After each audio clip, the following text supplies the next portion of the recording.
Welcome to my YouTube channel. SSLC biology പരീക്ഷയിൽ വരാൻ സാധ്യതയുള്ള ഇമ്പോർട്ടൻറ്റ് ചോദ്യങ്ങളാണ് നമ്മളിപ്പോൾ ഡിസ്കസ് ചെയ്തുകൊണ്ടിരിക്കുന്നത്. അതിൽ പ്രധാനപ്പെട്ടതാണ് കണ്ണിലെ പാളികളും അനുബന്ധ ഭാഗങ്ങളും.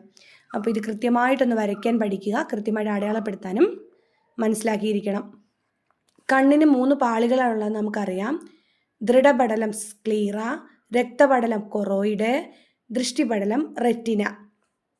അതുകൂടാതെ കണ്ണിൻ്റെ മറ്റു ഭാഗങ്ങൾ ലെൻസ്, പ്യൂപ്പിള്, ഐറിസ്, സീലിയറി പേശി, അക്വസ് ലെയർ, വിട്രിയസ് ലെയർ, പിന്നീട് അന്തബിന്ദു, അതുപോലെ തന്നെ പീതബിന്ദു, നേത്രനാഡി. ഇത്ര ഭാഗങ്ങളാണ് കണ്ണിലുള്ളത്. ഇനി റെറ്റിനയ്ക്ക് മാത്രമായിട്ട് ഛേദമെടുക്കുമ്പോൾ എന്തൊക്കെയാണുള്ളത്? ഗാംഗ്ലിയോൺ കോശപാളി, ഇതാണ് ഗാംഗ്ലിയോൺ കോശപാളി, ബൈപോളാർ കോശപാളി, പ്രകാശഗ്രാഹികളുടെ പാളി. പ്രകാശഗ്രാഹികൾ ഏതൊക്കെയാണ്? റോഡ് കോശങ്ങളും കോൺ കോശങ്ങളും. ഇനി ഇത് കൃത്യമായിട്ട് പഠിക്കണമെങ്കിൽ നമ്മൾ ഈ ചാപ്റ്ററിലെ ഈ ഒരു ടേബിള് കൃത്യമായിട്ട് അറിഞ്ഞിരിക്കുക. നമുക്ക് നന്നായിട്ട് ഇത് കംപ്ലീറ്റ് ആയിട്ട് പഠിക്കാൻ പറ്റും. കണ്ണിലെ പാളികൾ: ദൃഢപടലം, രക്തപടലം, ദൃഷ്ടിപടലം. എന്താണ് ദൃഢപടലം? ബാഹ്യപാളി കണ്ണിന് ഉറപ്പും സംരക്ഷണവും നൽകുന്നു. കണ്ണിന് ഉറപ്പും സംരക്ഷണവും നൽകുന്ന ബാഹ്യപാളിയുടെ പേര് ദൃഢപടലം. ദൃഢപടലത്തിലെ അനുബന്ധ ഭാഗമാണ് കോർണിയ. കോർണിയയുടെ സവിശേഷത എന്താ? കണ്ണിൻ്റെ സുതാര്യമായ മുൻഭാഗം പ്രകാശത്തെ കണ്ണിലേക്ക് പ്രവേശിപ്പിക്കുന്നു. കണ്ണിലെ കോർണിയയാണ് നമുക്ക് മാറ്റിവെക്കാൻ പറ്റുന്നത്. കണ്ണിൻ്റെ സുതാര്യമായ മുൻഭാഗം പ്രകാശത്തെ കണ്ണിലേക്ക് പ്രവേശിപ്പിക്കുന്നു. രണ്ടാമത്തെ പാളി മധ്യപാളി, രക്തപടലം. ആന്തരപാളിയായ ദൃഷ്ടിപടലത്തിന് പോഷകവും ഓക്സിജനും നൽകുന്നതിനോടൊപ്പം ഊഷ്മാവ് ക്രമീകരിക്കുന്നു. ഊഷ്മാവ് ക്രമീകരിക്കുന്ന ആരാണ്? രക്തപടലം. കണ്ണിന് ഓക്സിജനും പോഷകങ്ങളും നൽകുന്ന ആരാണ്? രക്തപടലം. അനുബന്ധ ഭാഗങ്ങൾ സീലിയറി പേശികൾ, ഐറിസ്, കോൺവെക്സ് ലെൻസ്. സീലിയറി പേശികൾ, ഐറിസ്, കോൺവെക്സ് ലെൻസ്.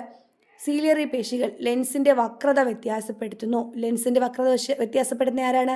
സീലിയറി പേശികൾ. ഐറിസ് പ്രകാശ തീവ്രതയ്ക്കനുസരിച്ച് ഐറിസിലെ 2 തരം പേശികൾ പ്യൂപ്പിളിൻ്റെ വലിപ്പം ക്രമീകരിക്കുന്നു. പ്രകാശത്തിൻ്റെ അളവ് നിയന്ത്രിക്കുന്നു. ഐറിസിൽ മെലാനിൻ എന്ന വർണ്ണവസ്തു അടങ്ങിയിരിക്കുന്നു. മെലാനിൻ ഐറിസിന് നിറം നൽകുന്നതോടൊപ്പം അൾട്രാവയലറ്റ് കിരണങ്ങളെ ആഗിരണം ചെയ്യുന്നു. അടുത്തതാണ് കോൺവെക്സ് ലെൻസ്.